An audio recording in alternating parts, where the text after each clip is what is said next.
अस्सलाम वालेकुम। SM news के साथ मैं हूं इश्तियाक अली। खबरों का सिलसिला बढ़ाते हुए खबर शामिल करते हैं अलीपुर चट्टा से।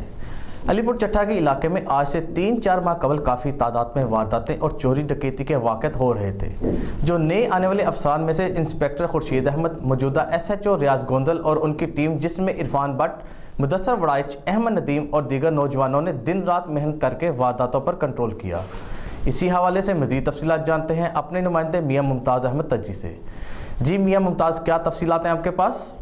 इस वक्त मैं मौजूद हूँ थाना अलीपुर चट्टा के इलाके में। आज से तकरीबन 3 माह कबल काफ़ी तादाद में वारदातें और चोरी डकैती की वाक़यात हो रहे थे, जो नए आने वाले अफसरान में से इंस्पेक्टर खुर्शीद अहमद, मौजूदा SHO रियाज अहमद गोंदल और इनकी टीम जिसमें Irfan Bhatt, sub inspector Mudassar Waraich, sub inspector Ahmad Nadeem ASI और दीगर नौजवानों ने दिन रात मेहनत करके वारदातों पर कंट्रोल किया।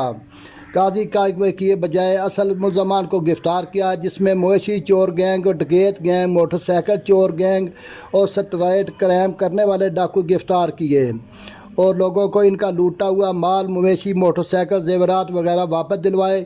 इस वक्त मौजूदा सूरत हाल में अलीपुर चट्टा के इलाका एक पुरसकून इलाका बन चुका है और ये सिर्फ और सिर्फ अल्लाह ताला के बाद थाना अलीपुर चट्टा की बदौलत है।